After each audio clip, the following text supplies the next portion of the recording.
बिस्मिल्लाहिर्रहमानिर्रहीम, अस्सलाम वालेकुम। शायद ऐसा लग रहा है कि mother of all deal finalise होने जा रही है, जिसे कह सकते हैं डील ऑफ द सेंचुरी। और ये डील ऑफ द सेंचुरी होने जा रही है हमास और इसराइल के दरमियान। इसराइल भी तैयार हो गया है ये जंग बंदी के लिए, और हमास भी तैयार हो चुके हैं यानी जंग बंदी के लिए। अरब कंट्रीज ने भी रोल प्ले किया है, सारे तैयार हैं। सिर्फ ऐन वक्त के ऊपर एक शख्स अड़ गया है और वो है नेतन्याहू। और गालिबन सूरत हाल ये पैदा होने वाली है कि इस वक्त अमेरिका ने इसराइल पर शदीद दबाव डाला है कि अब आप ये जंग बंदी कर दें और इसको कम से कम कुछ अरसे के लिए बंद कर दें, क्योंकि अमेरिका में जो स्टूडेंट्स एहतजाज कर रहे हैं वो इतने बड़े पैमाने पर पूरे मुल्क में एहतजाज फैल गया है कि स्टूडेंट्स जब एहतजाज करते हैं तो सोशल मीडिया को मैनेज करना बड़ा मुश्किल हो गया है। हर तरह से उन्होंने कहा कि इसराइल के खिलाफ अब आवाम हो गई है, लिहाजा इसको ठंडा करना है। और जो बाइडन से कल जो सवाल पूछा गया है उसके बाद इंटरनेशनल मीडिया ने, यानी आप ये सोच लें कि इसराइल इस सारे मामले पर इसको रोक नहीं पा रहा। उन्होंने बाइडन से पूछा कि आप बताएं कि आपने कितने लोग मासूम मारे हैं इसराइल के साथ मिलकर फलस्तीन में, और बाइडन की बोलती बंद हो गई थी, वो जवाब नहीं दे पाया। तो वो कह रहे हैं कि इतना नेगेटिव इम्पैक्ट आ रहा है कि आप ये काम ना करें, आप इस जंग को खत्म करें। अब सवाल ये है कि हमास भी तैयार हो गया है, और इस सूरत हाल में कुछ शराइत ऐसी थी जो हमास नहीं मान रही थी, वो भी वो मानने को तैयार है। जंग बंदी तैयार है। अब रह गया है सिर्फ नेतन्याहू। अब गालिबन अगर नेतन्याहू नहीं करता तो एक पिटीशन दायर हो सकती है अदालत के अंदर, और शायद अदालत से एक फैसला आ सकता है नेतन्याहू को फारिग करने का। ये जो फैसला है इस चक्कर के अंदर हो सकता है जुडिशियल कू करते वो, यानी वो चीफ जस्टिस को ही हटा दे। आपको ये लगेगा कि यार ये तो पाकिस्तान जैसी सूरत हाल तो नहीं पैदा होगी, वो मुशर्रफ ने किया था। ये इजराइल में भी हो सकता है, और वहां पर तैयारी है कि वो उसको भी हटा सकते हैं। और हालत ये हो चुकी है कि बिल्कुल लास्ट फेज पर है, या तो अब जंगबंदी होगी या बड़ी लड़ाई होगी, क्योंकि सब तैयार हैं। सिर्फ एक बंदा बीच में, यानी इजराइल का आर्मी चीफ भी तैयार हो गया है, डिफेंस मिनिस्टर भी तैयार हो गया है, उनकी फौज के लोग भी तैयार हैं, क्योंकि वो कह रहे हैं कि इसराइल की यूथ छोड़ छोड़ कर जा रही है, लिहाजा आखिरी डील है अब ये जंग बंद कर दें और ये जंग खत्म होने जा रही है। लेकिन नेतन्याहू नहीं तैयार, और वो इतना पावरफुल है, इतना पावरफुल है दुनिया भर के अंदर। और वो जो ताकतें जो पीछे बैठी हुई हैं जो नेतन्याहू को बैकअप दे रही हैं, यानी पूरी तरह के तुम करो करो, जो चाह रही है कि नहीं जंग छिड़ दे। अमेरिका ने कहा है कि फिजिबिलिटी नहीं है। जैसे आप ये देखिए कि अमेरिका ने इसराइल को कहा कि आप ये जंग बंदी करें, आपको हम नॉर्मलाइजेशन की तरफ ले जाएंगे सऊदी अरब के साथ, यानी सऊदी अरब आपको तस्लीम करेगा, कुछ कंट्रीज को और कहेंगे वो भी तस्लीम करेगा। सऊदी अरब ने कहा नॉर्मलाइजेशन होगी लेकिन 2 स्टेट सोल्यूशन के साथ। एक तो उन्होंने जंगबंदी की बात की है, वो भी इस पर आ गए, और दूसरा उन्होंने कह दिया फलस्तीन को भी तस्लीम करे, ताकि इस सारी सूरत हाल में मेक श्योर हो जाए कि इसराइल असल में ये बिल्कुल ठीक उनका पॉइंट है। क्योंकि इसराइल ने आगे जो मरहला रखना है वो ये है कि भाई हमने उनके जो नक्शों में है वो कई ममालिक हैं, यानी वो मिडिल ईस्ट की कंट्रीज भी हैं। सो ये सूरत हालत पैदा हो गई। अब लास्ट बंदा सिर्फ एक रह गया है, वो है नेतन्याहू। और ये जो डील होगी उसमें ये भी चीज़ तय है कि सारी फोर्सेस इसराइल की निकलेंगी। देखिए आप जरा ये मनाजिर देखिए, ये कोई पुराने मनाजिर नहीं है, ये कल रात के मनाजिर है। ये सारे का सारा इसराइल जो सड़कों पर निकला है ये नेतन्याहू के खिलाफ है।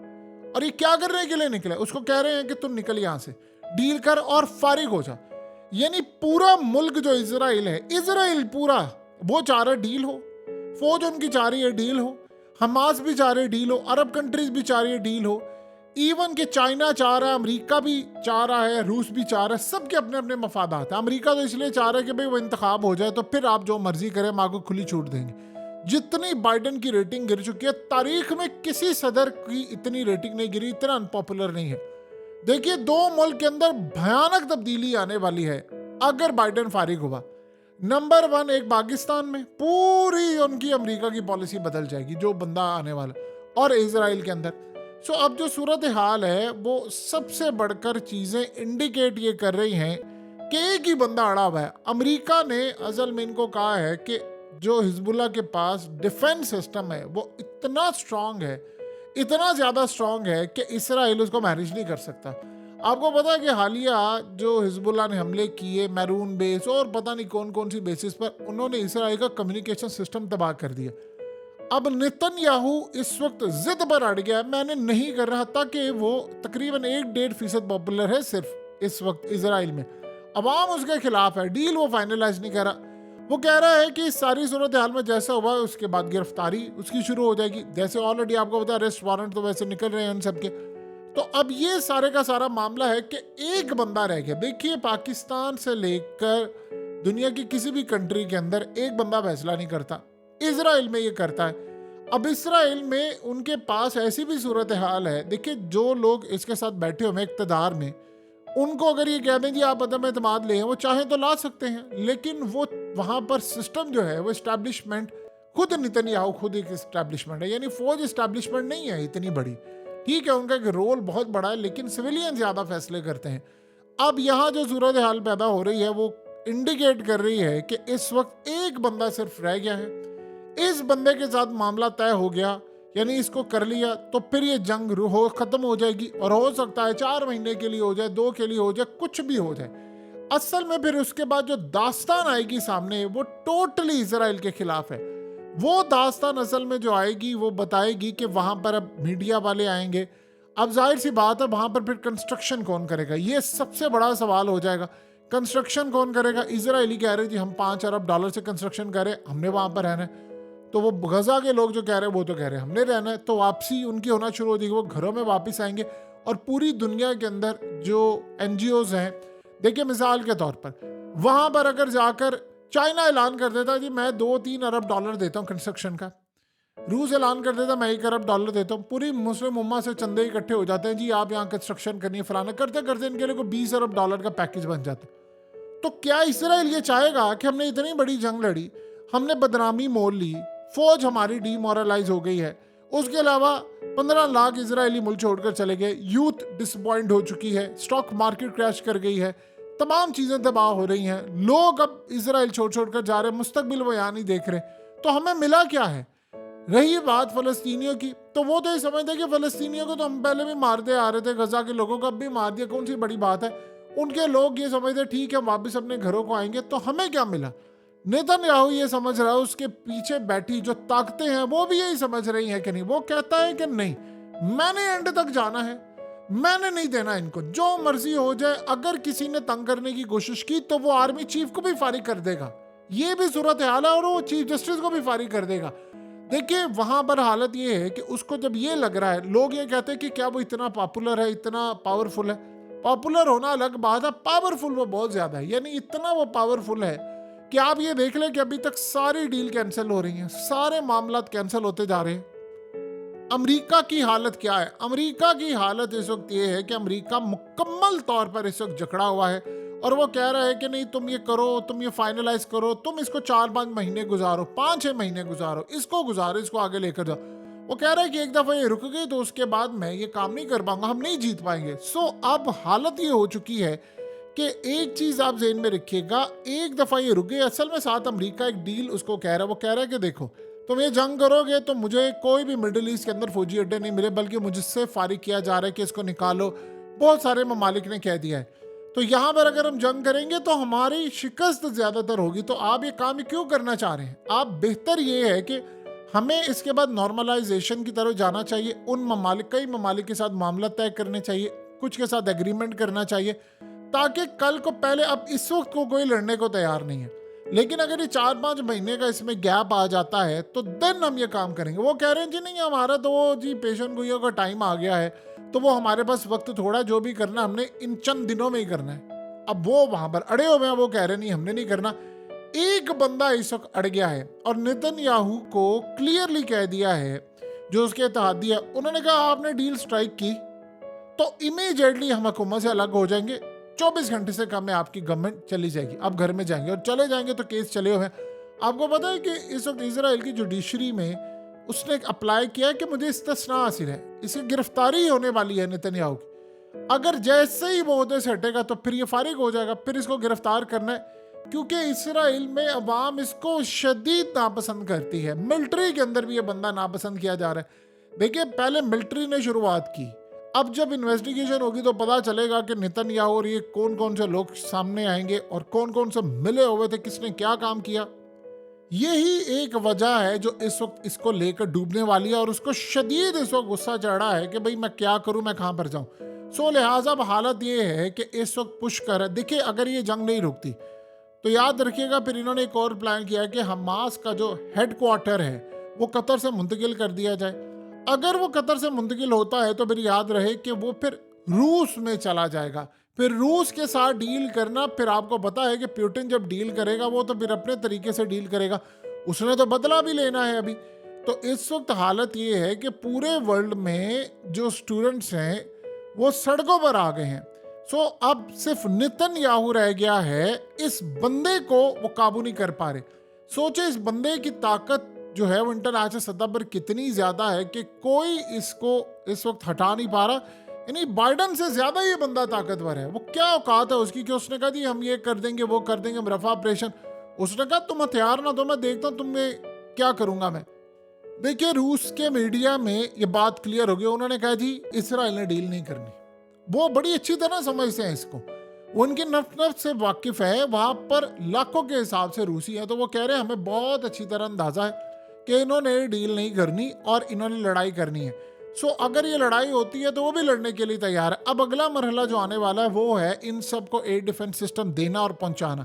अगर यहाँ पर ये डील नहीं होती, देखिए चाइना ने भी स्टांस ले लिया है, वो हमास के बारे में कह रहे हैं। आपको पता है कि उन्होंने आईसीजे में जो बात की है वो सबसे अहम थी। उन्होंने कहा कि आपके मुल्क पर कोई हमला करे, आपके इलाके कब्जा करे तो आपका राइट बनता है कि आप जाएं उस मुल्क के खिलाफ और आखिरी दम तक खड़े हो जाएं। यानी आप ये सोचें कि आप लड़ाई करें, आखिरी दम तक जाएं, अपना मुल्क बचाएं, ये उन्होंने कहा है। सो इस वक्त हालत ये हो चुकी है कि बड़ी लड़ाई एक तैयार बैठी हुई है, यानी वो रूस के खिलाफ, चाइना के खिलाफ।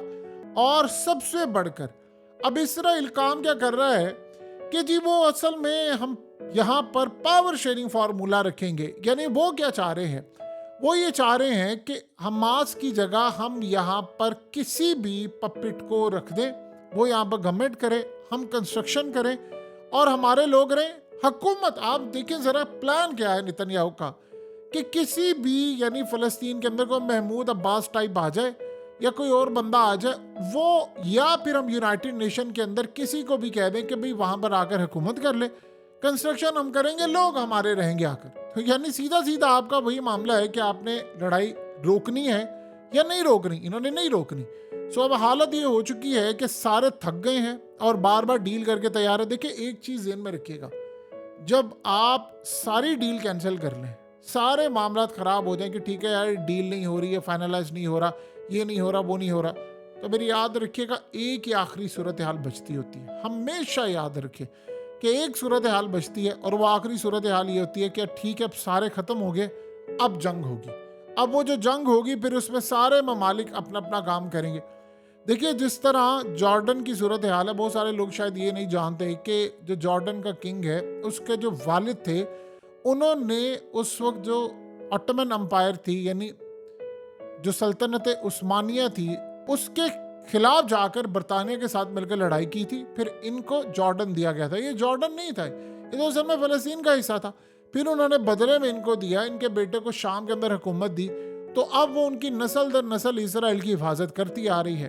तो इसी तरह वो कह रहे हैं कि कई और जो कंट्रीज हैं वो बैक एंड पर हमारे साथ चुपके से मामला तय कर रहे हैं और वो चुपके से डील करना चाह रहे हैं इसराइल के साथ, लेकिन ईरान की ताकत के आगे वो सारे बेबस हो चुके हैं। सो अब सूरत हाल बिल्कुल इस तरफ की जा रही है कि इस सारे मामले पर ऑपरेशंस बढ़ रहे हैं। हौसियों ने खित्ते के अंदर ऑपरेशन को अगले मरहले पर पहुंचा दिया है। अमेरिका के खिलाफ भी वो आखिरी दम तक खड़े हो गए हैं। ऐसा लग रहा है कि सारे अब अपने आखिरी हथियार इस्तेमाल करने चाह रहे हैं और अगर आखिरी हथियार ये सारे लोग इस्तेमाल कर लेते हैं तो ये बात अमेरिका की, चाहे आप 100 दफ़ा उनकी मुखालफत करें पॉलिसी से, हम सबको बड़ा इख्तलाफ है, लेकिन ये बात तो उन्होंने सही कन्वे की है कि आप हिजबुल्लाह का भी मुकाबला नहीं कर सकते तो हम ईरान का कैसे करेंगे, हम हौसियों का कैसे करेंगे। और रूस भी उसमें शामिल है, चाइना ने भी स्टांस ले लिया है। और सबसे बड़ी बात यह है कि अक़वाम मुत्तहिदा में जो करारदाद थी वो भी ये बता रही है कि आपने जंग बंदी करनी है। देखिए एक सोल्यूशन है कि आप नेतन्याहू को फारिग कर दें, यानी एक बंदे की कुर्बानी दे दें, तो फिर उसके बाद सूरत हाल बेहतर आ जाएगी। लेकिन मसला ये है कि नेतन्याहू अकेला नहीं है, इसके पीछे वो सारी शैतानी ताकतें हैं, वो जो 2000 साल से और बहुत सारी चीज़ें जो है वो इस्तेमाल करी थी, वेट करी थी, तो वो तो नहीं है पीछे हटने वाले। सो नेतन्याहू का अब चले जाना इक़्तिदार से ये मायने रखता है। लेकिन क्या वाकई अमेरिका से लेकर सारा वर्ल्ड इतना बेबस है एक उस शख्स के आगे जिसके खिलाफ पूरा इसराइल सड़कों पर निकला हुआ है कि जी वो बात नहीं मान रहा, बाकी सारे तो तैयार है। हत्ता कि आप सोचे ज़रा कि अमेरिका ने जो प्रपोजल दिया है वो है तो बड़ा मज़े का। उसमें कहा गया है कि हम मास कैदियों को छोड़ दें तो हम आपको गारंटी देते हैं सारी इसराइल की फौज निकल जाएगी, एक भी बंदा नहीं रहेगा गजा में, आप लोग वापस आ जाएंगे। ये तो विन विन सिचुएशन हो जाती है सारी सूरत हाल में कि भैया आप ठीक है, आपका इलाके वापस मिल जाते हैं, इससे बढ़कर क्या होगा। लेकिन इतनी बड़ी अगर अमेरिका ने गारंटी दी और उसके बावजूद अमेरिका भी बेबस है, बाकी ताकतें भी बेबस हैं, तो ये तो आपको साफ नज़र आ रहा है कि इंडिकेट कर रहा है कि कोई ताकतें पीछे बैठी हुई हैं जो इंतज़ार कर रही हैं कि नहीं लड़ाई तो करनी है, इस जंग को अब सरहदों से बाहर ले जाओ और पूरी दुनिया में फैला दे। सो नेतन्याहू असल में उन ताकतों का सिर्फ एक मोहरा है। हमें ये लगता है कि नेतन्याहू ताकतवर है फलाना। आप बताएं एक बंदा इतना वीक है, इतना अनपॉपुलर है, पूरा इजराइल उसके खिलाफ है, दुनिया उसके खिलाफ है, और वो इतनी ताकत रखता है कि वो अमेरिका समेत सारी ताकतों से लड़ जाए। असल में जो उसके पीछे बैठी हुई ताकतें हैं वो उसको कह रही हैं कि हम तुम्हें बचा लेंगे, तुमने से लड़ाई करनी है। तो ये लड़ाई होगी या डील होगी, ये चंद दिन की बात है।